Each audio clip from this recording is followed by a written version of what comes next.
好歡迎大家今晚咧去撥咗一個時間咧，去參與我哋呢一個嘅 webinar，一個線上資訊嘅講座，去了解咧 coaching 係一樣點樣嘅行業啦，點樣嘅職業啦，亦都會入邊介紹咧我哋點樣去攞到一個國際認證嘅一個 coach 嘅一個資格嘅。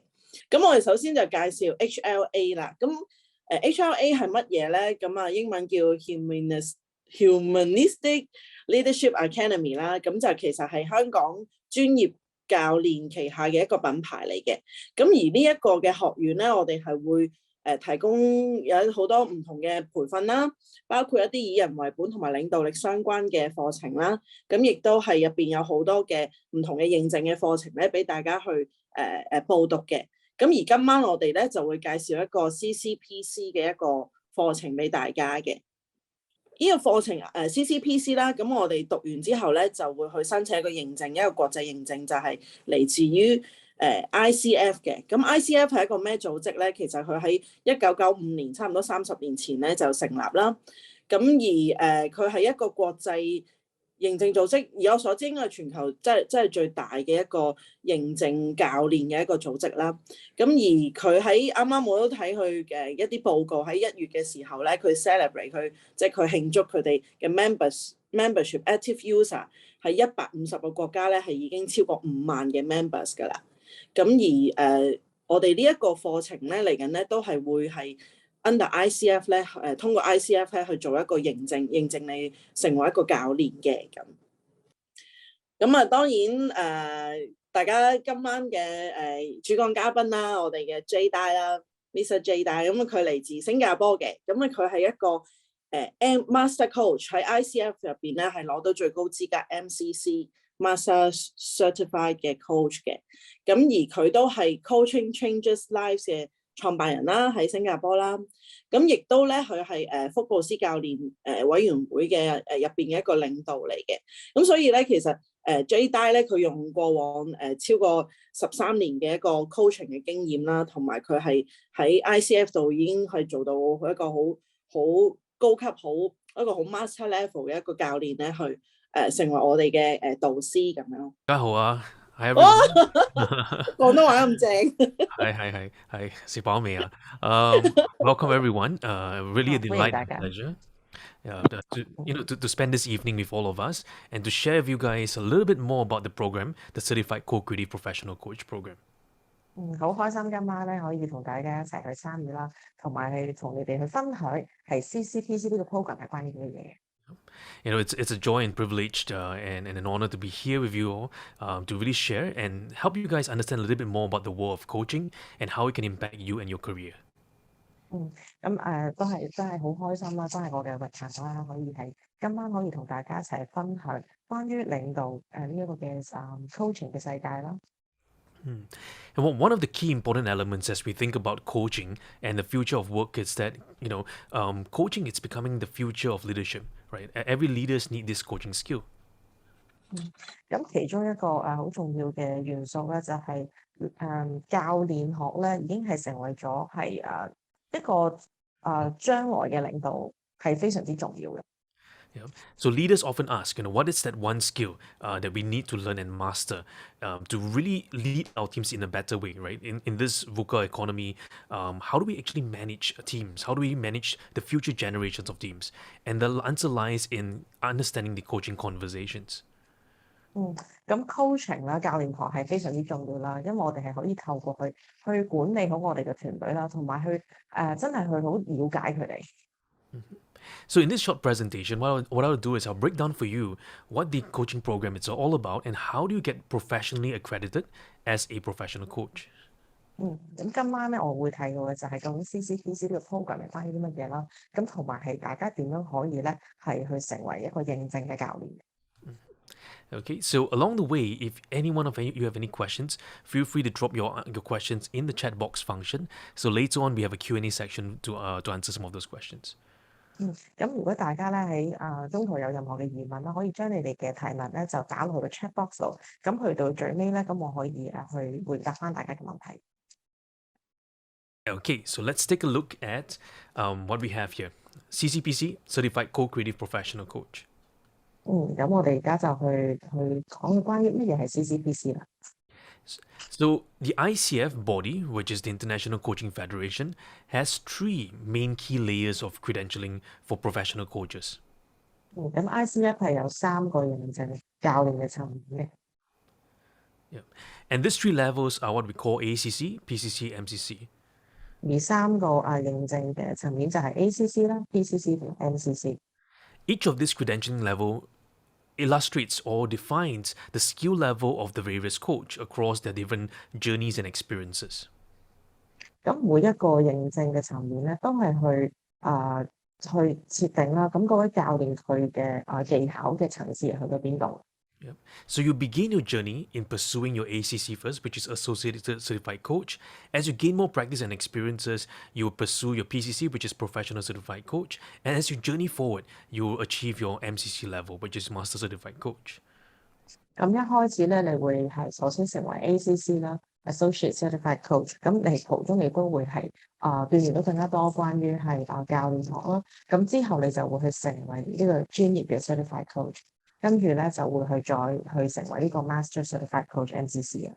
Yeah. Achieving any one of this credentialing level will raise the level of your professional outlook as well as your professional leadership. 咁喺每一個進階咧，你都會提升你嘅專業嘅程度嘅。If you're thinking about progressing in terms of your career or maybe starting your own little private practice, now coaching in Asia, it's a rising profession and it's going to be important for all of us to learn coaching skills. 如果你係諗住係自己去提升你嘅領導力啦，或者係自己去學習啦，咁其實 coaching 啦係非常之重要嘅。So we begin first in the exploration of ACC, while ACC focuses really much at the structure and processes of coaching. 咁 ACC 咧係專注喺成個架構啦，同埋係教練嘅過程入邊嘅。Yep. And as we progress to the PCC level, we focus a lot more on the process, and the sense of being. 咁而 PCC 咧，我哋係專注係關於教練嘅過程啦，同埋係你嘅狀態。And as we move towards MCC level, it's a sense of being and creating new realities. 咁佢哋 MCC 咧，就焦點就係關於仍然都係你嘅狀態啦，同埋點樣去創造新嘅實相。So achieving any one of this credentialing level, it's going to be very vital for you because around the world, this is a prestigious award that's recognized for professional coaches globally. 咁去成為每一個階段嘅coach 啦，都係非常之重要嘅，因為佢係一個專業嘅認定嚟嘅。So we begin first in exploring how do we achieve ACC level. 咁我哋而家就開始去睇下我哋點樣可以成為 ACC 啦。Okay, so you begin first in what we call the coaching training program. 咁首先我哋會由呢個教練學嘅訓練嘅計劃去開始。So the coaching program is actually our Co-Creative Professional Certified Coach program. That is your beginning journey of coach training. 咁就係簡稱咧，我哋用 CCPC 去形容，就係呢一個program 啦，係支持大家去開始嘅。Okay, so this is how it looks like in terms of the journey map. So we begin first in this level 1 program known as the CCPC, and it's done it's done virtually with all of us. 咁一開始我哋就由 level 1開始啦，即係我哋嘅CCPC 呢個 program。咁我哋會係線上咁嘅形式去進行呢個訓練嘅。Yeah. And then, you take on mentor coaching process where a mentor coach will be assigned to you to really guide you through the process. And you also, after finishing the training component, you prepare one assessment. 跟住你都會有一位教練嘅導師啦，去同你一齊去支持你去完成埋餘下嘅一啲訓練嘅。咁之後亦都會係有一個level 1嘅一個 assessment 啦，一個檢視嘅。Yeah. So I'm going to break down a little bit more about what happens in the level 1 program. But in the large picture, after completing your training, you'll prepare your one assessment with the final performance evaluation, which means you do a complete coaching session, which will be evaluated at ACC level. And once that is done, you will go on to the next step. 咁完成咗個CCC，即就係 CCPC 呢個 program 之後咧，咁你會係去完成埋 level one 嘅呢個 assessment 呢個評估啦。咁同埋呢一個最終嘅performance 去做一個評估嘅。咁喺呢個階段就係你會有一個coaching 嘅錄音啦，大概30至60分鐘啦。咁就係去到呢一度會完成埋。咁呢一個而家呢個 recording 咧，呢啲資料都係會可以 submit 去 ICF 嘅。So along the way, what will happen is the day you start the first day of coach training will be the first day you can begin clocking your coaching experience hours. So along this journey, you need to clock at least 100 hours of coaching experience, whether is it through peer-to-peer coaching, through your own clients, in your workspace, or even your loved ones. 由你開始呢個嘅CCPC 嘅 program 咧，嗰一刻咧，你已經係可以開始計算你嘅coaching 嘅經歷啦，你嘅時數啦，咁你係必須要有100個小時嘅，咁你嘅 coaching hours 你亦都可以去計算，就係你同你嘅同學一齊嘅 coaching 啦，或者係你同你嘅客人啦，或者係你同你同事嘅 coaching 嘅時數都係計算在內嘅。So the whole process takes a minimum of 3 months. 咁成個過程起碼都需要最少3個月嘅時間。Okay, and you can take as long as you need to prepare for your accreditation process. 咁至於關於認證嘅過程咧，你係可以運用你需要用幾耐就用幾耐時間去完成埋嗰個認證嘅過程。Yeah. So what happens after you finish clocking your 100 hours, you finish your level 1 training program, is that you'll be issued a level 1 cert. 咁當你完成咗 level one 啦，你亦都係儲夠嗰100個嘅時數咧，咁你就會有一張證書。And thereafter, you submit your application to ICF with the cert and the 100 hours of coaching experience. And once that is processed, you'll receive a coach knowledge assessment. That is an MCQ exam that has about 200 questions.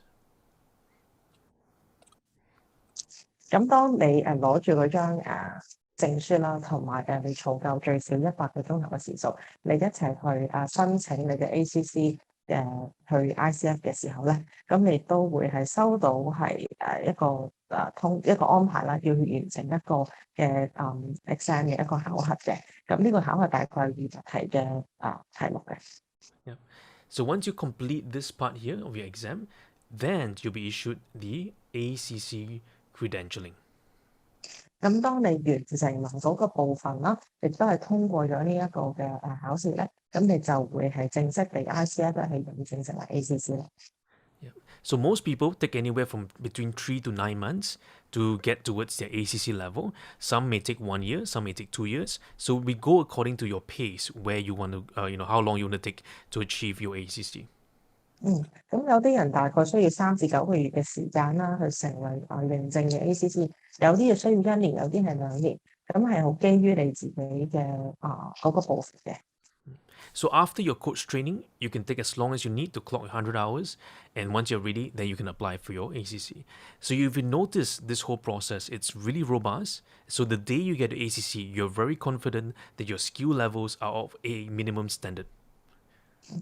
咁當你完成咗呢個嘅CCPC 之後咧，咁你已經係可以用你嘅方式啦、你嘅時間、你嘅 pace 啦，去儲夠呢100個鐘頭啦。咁而當你係攞到呢一個認證嘅時候，你亦都可以好有信心，你知道你係有呢一個嘅 coaching 嘅基礎。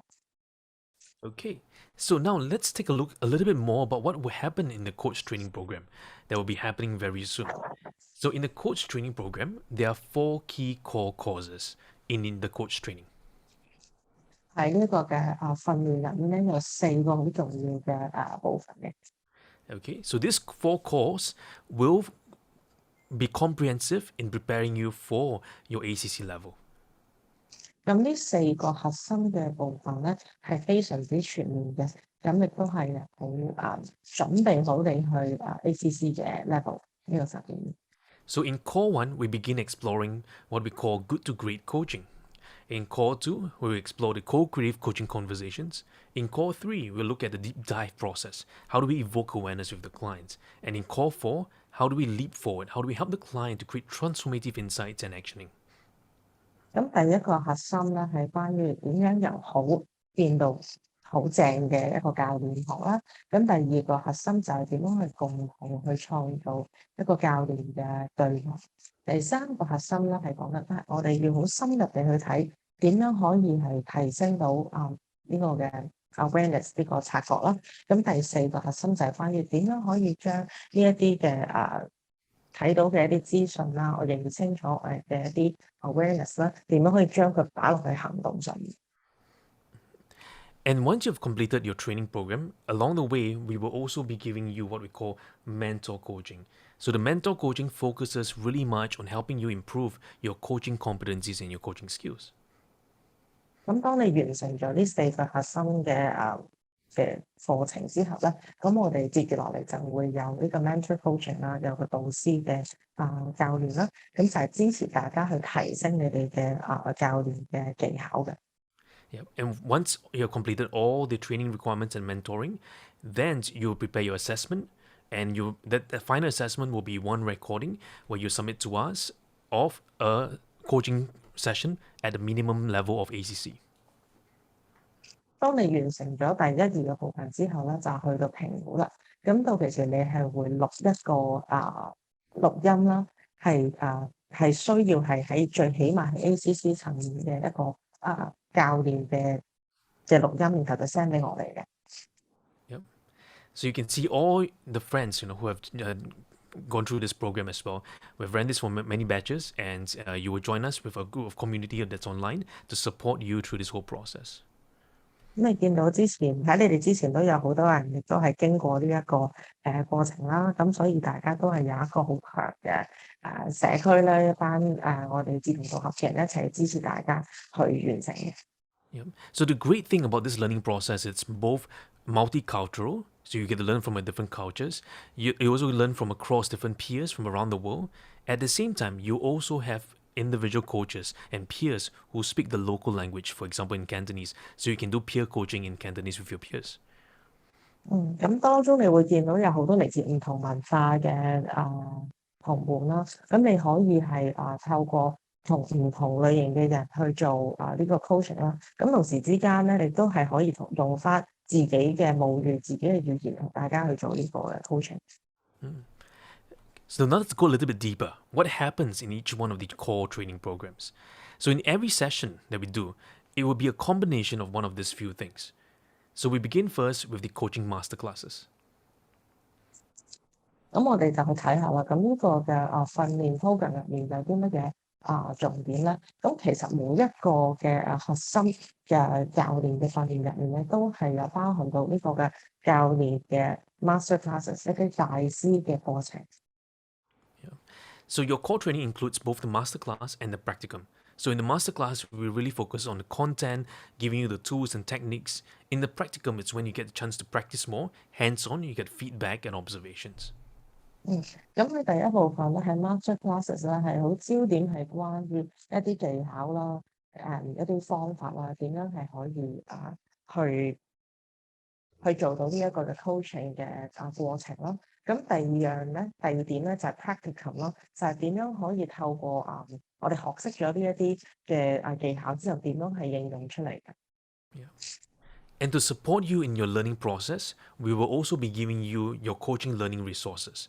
And that includes video recordings, resources, articles, and a lot of readings.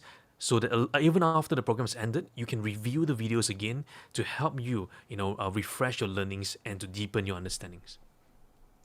咁去到第三個部分就係我哋都會有一啲資源咧，係一啲影片啦，又或者係一啲閱讀嘅文章咧，大家係可以去重溫翻，大家咧去重新去記起呢啲嘅技巧啦。咁而係完成咗個 program 之後，亦都係可以咧再上翻去我哋嘅呢一個資源庫度咧去睇翻呢啲咁樣嘅影片嘅。Okay. Now, once the training is over, we will also be giving you mentoring.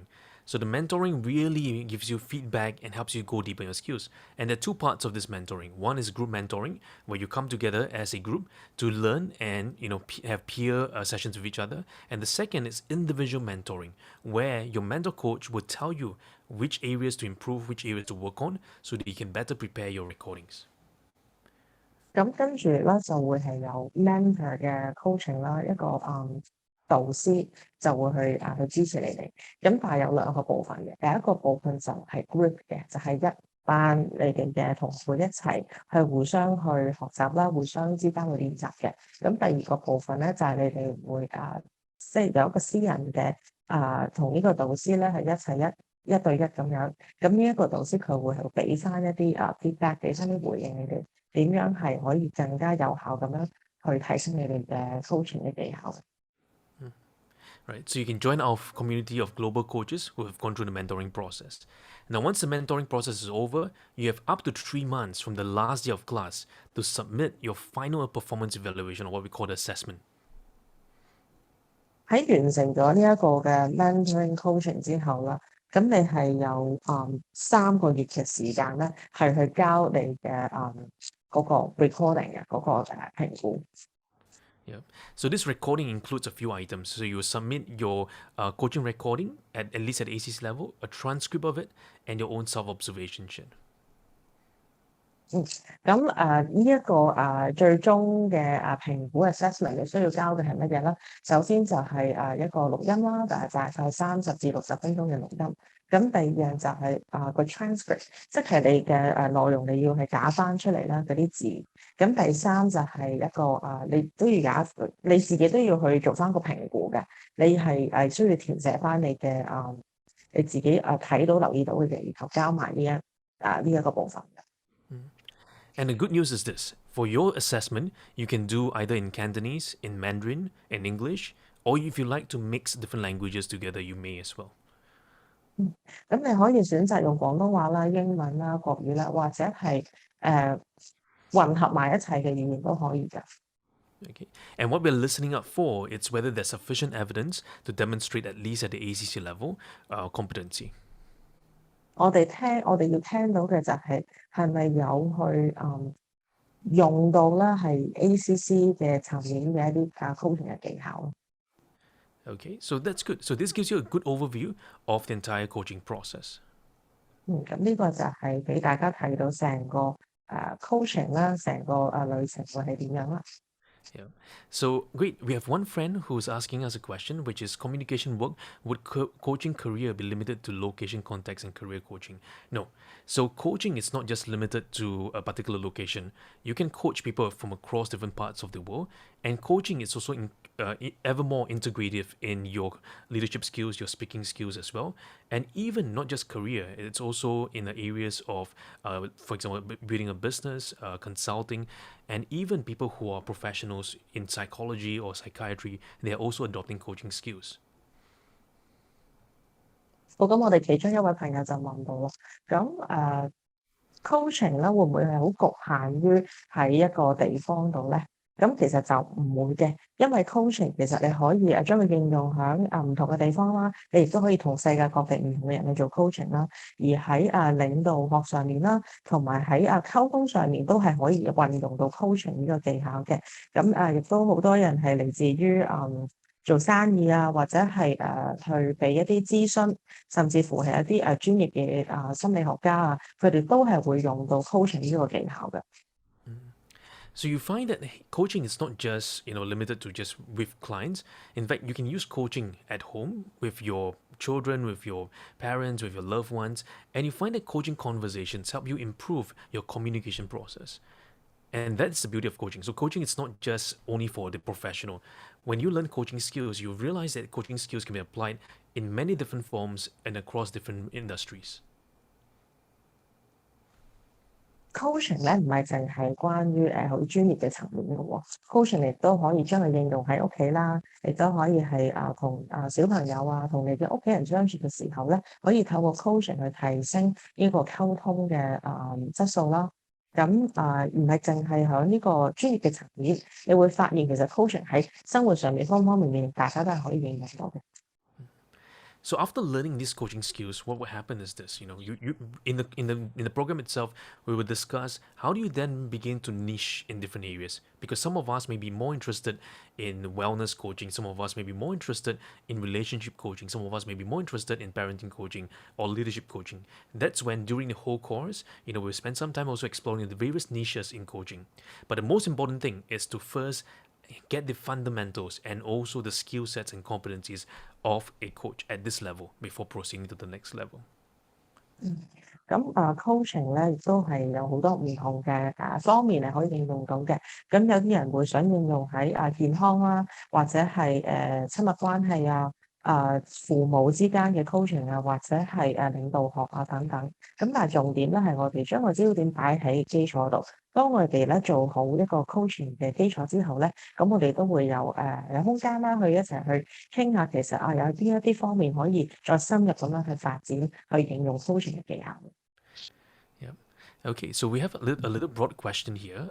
And does coaching usually have an end goal or an aim? Like there's something else to be resolved? Well, one thing that makes coaching different from other professions is this, right? Coaching really focuses on an outcome. Right, there is a particular outcome that is determined together with the client, what we call the co-creative outcome, and that outcome it's what makes coaching conversation different from regular conversations.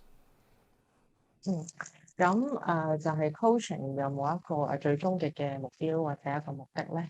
咁係有嘅。咁因為 coaching 係專注於喺一個結果上面啦。咁個 coach 咧亦都係同個客人會一齊共同去創造呢一個嘅結果。Yeah. So it's not necessary to find out something or resolve something. Sometimes it could be a sense of clarity. Remember, coaching is not just for problem solving. Coaching is also for performance. So you find people going for two spectrums. Either they are utilizing coaching to really help them to overcome a particular challenge, or they're using coaching to help them get to a whole nother level of performance states. 咁coaching 咧其實係佢都係有關於呢一個嘅performance 啦，咁亦都係有陣時唔一定係關於個結果嘅，係可能係關於有冇一啲更加深入嘅理解去認知咁樣咯。Okay. So how's the career path for a coach in Hong Kong and for the course structure compared to a degree or master's course in university? So let me break down for the first one. Well, the career path for a coach in Hong Kong has several functions. Today, as Hong Kong, it's also one of the financial hubs around Asia as well. You find that if you are progressing through the different leadership hierarchies and ranks, especially if you're in a position of a leader, HR, L&D space, or if you are going to pursue a higher level leadership, coaching allows you to manage your teams more effectively and also helps you to be in a position where, if someone's considering two individuals for a leadership position, would they choose someone, with no background in coaching, or would they choose someone with a background in coaching, right? Because the traditional way of leading teams has changed. In the past, in Asia, most of the leaders are, top down. You listen to what the boss say. But right now, there's a whole new generation. The younger generation is rising up. We cannot just tell people what to do. Now we need people to collaborate. So in order for people to collaborate, in order for you to win their trust over, you need to apply coaching competencies in the process. OK， 咁首先講下關於coaching 啦，咁coaching 嘅 background 啦，咁以往就係以前就係一啲好上層式去壓落嚟嘅咁樣嘅方式去領導，咁但係其實而家一啲年輕嘅世代咧，亦都係唔會接受呢一套嘅，咁 coaching 係可以應用喺呢一個嘅領導力方面啦。咁當有一間公司佢要提拔去晉升嘅時候，佢都會去睇其實呢個人佢究竟有冇具備一個coaching 嘅技巧啦，佢點樣可以係好好咁樣運用佢去管理好佢嘅團隊啦，亦都係點樣可以透過 coaching 係更加容易啦，係同佢哋嘅同事去合作啦，同埋贏得佢哋嘅信任。Okay. Now, one thing that makes different from a university program versus a professional certification program, this is what we call professional certification, where in universities we talk about knowledge transference, where you gain a certain part of knowledge. Here we talk about really much becoming a practicing practitioner. So we focus on a practitioner skill set. So when we think about the design of the curriculum as well, it's really much what we call adult learning process and also hortological approach, where you are taking charge and using the skill sets and applying in the field itself. So it's not just doing an assessment. That's why there is no essay, there's no thesis to write. That makes a distinction because it's not a theoretical concept you're going to learn. Although there's theories, it's going to be a practitioner-based learning. So in the professional certification arena, what we call international professional certification arena, we really focus on the practitioner skill set. So by the time you finish the program, it's not just having knowledge of coaching, but you're able to do it well. Right, so it's not just being professors of coaching, but also being a practitioner of being a coach. 喺大學嘅課程同埋我哋嘅專業嘅課程嘅分別係啲乜嘢啦？大學嘅課程係比較着重於呢個知識嘅，咁但係我哋嘅專業嘅訓練咧係關於點樣去鍛鍊啦，係關於嗰種技巧嘅應用嘅，咁就唔係即係你係嗰個take charge，你係嗰個主導嘅人。而唔係將個焦點放喺淨係識咗啲乜嘅 coaching 嘅知識啦。咁所以我哋都唔係要求你去寫一啲論文啊，唔係喺一個學術性，唔係喺一個邏輯性上面去理解呢一個coaching 嘅，反而係支持大家係真係將 coaching 係應用出嚟啦，而唔係話我要做一個即係 coaching 嘅博士生，唔係咁樣啦，而係真係當你係完成咗我哋嘅訓練之後，你係可以係做得好好咯。Any references about being a full-time coach, or is it more likely to be attached? Well, you can be a full-time coach as well. There are some organizations today that are hiring full-time coaches. And if you are planning to coach in other languages as well, then you have other opportunities where you can coach with organizations that require full-time coaches. So we have seen some coaches actually applying for full-time coaches, and they do, they enjoy the process of what they do in the work that they do, right? So if you're planning for full-time coaching, then you want to pursue at least to a PCC level. For many organizations or many coaching institutions where they hire full-time coaches with them, they usually look at least you must have an ACC or PCC level to go for it. Yeah, especially for management skill sets. For ACC or PCC practitioners need to renew their credentialing from time to time. Yes, so your credential lasts 3 years, and every 3 years there's an ongoing lifelong learning process where you need to clock in continuous coach education hours.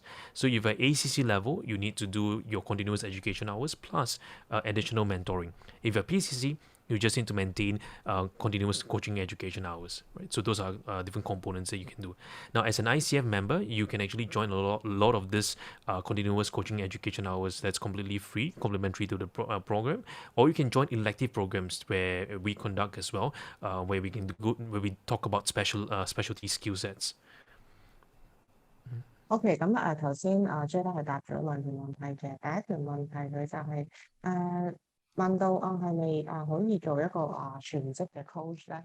咁係嘅，而家係有一啲公司係會請一啲全職嘅教練啦，又或者係一啲大公司入面佢係專係去請一啲位置咧，係請個 coach 嘅呢一個位嘅。咁但係如果要成為即係做呢一啲位置咧，通常都要係起碼係 PCC level 嘅。係啦，咁所以呢點要留意翻啦。咁第二條問題就係問翻係咪需要去renew 啦？係即係隔咗一段時間需要去重新去申請過，或者係重新去 renew 過ACC 或者 PCC 咧？咁係嘅。咁ACC level 咧係每3年咧係需要去更新去 renew 一次啦。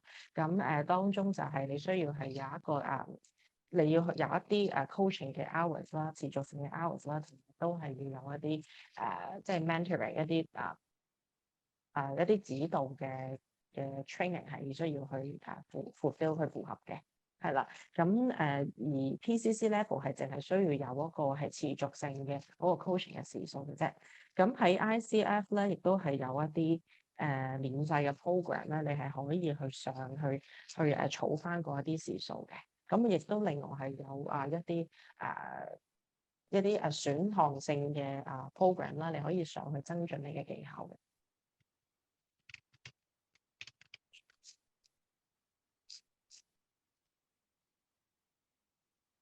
Okay, so thank you for your questions. Now, along the way, if you have more questions, just feel free to drop them to Ada, or if you get a chance, and we'll see you in one of our programs. Do check out some of the YouTube videos that I have as well, so that will answer some of your questions as well, right? So I know there's a lot of thoughts and questions. Now, if you're thinking about professional coaching as well, some of us may be thinking about building our own coaching business, right? Where maybe you're planning to coach young individuals, or maybe you're planning to do coaching for across different generations. Welcome to have this discussion with you in the program itself. So if you recall, Chris was one of the youngest coach that received his ACC. He was only about 21, 22 at the time, and now he's doing full-time coaching, right? Running his own private practice with his own clientele, right? So it doesn't matter your age. We have seen some people in the 50s, 60s, 70s as well. Our oldest student was 70 over when he become a certified coach, and from there it's part of his retirement journey. So regardless whether you are of a younger generation or a more senior generation, right, learning coaching skills can apply for you, and you can use them in however ways you want, maybe for post-retirement, during your career advancements, or maybe perhaps you want to do this as your side business. 如果大家咧就係仲有任何嘅疑問啦，咁可以去問翻嚟 Ada 嘅。咁首先都好多謝大家係今晚提出嘅呢啲嘅 questions 啊，呢啲提問啦。咁亦都我都邀請大家去收睇我哋 YouTube 嘅影片啦，因為當中都可能已經解答到你哋有其他嘅問題嘅。咁喺 coaching 入面就冇分年紀嘅，咁好似頭先講過啦，好似阿 Chris 咁樣，其實當佢成為嗰個認證教練嘅時候，佢大概都係21、22歲嘅啫。咁佢而家亦都係一個全職嘅coach 啦，全職嘅教練，佢有佢自己嘅客戶啦。咁我亦都見證過啦，有好多唔同年紀嘅人都係有參與過呢個嘅program 啦，咁有啲係50幾歲，有啲60幾歲，咁最年長嘅嗰位學生咧，佢係70幾歲喎，咁佢當其時咧亦都係成為咗個認證嘅教練啦，咁呢個亦都係其中一個退休之後嘅一個旅程嚟嘅。咁所以係無分年紀啦，亦都無分你嘅意向嘅。咁有啲人係想透過coaching 啦，去成立佢自己嘅機構啦，亦都係或者係想透過 coaching 去指引啊，去教去support 去支持一啲唔同嘅年紀層嘅人士嘅。咁所以係無分大家嘅，即係冇一個咁樣好規定嘅方向，同埋年紀亦都唔係一個界限嚟嘅。有問題嘅，當然啦，都係揾翻我哋 HLA 啦，或者 Ada 啦，咁可以再有疑問嘅都可以再繼續去解答大家。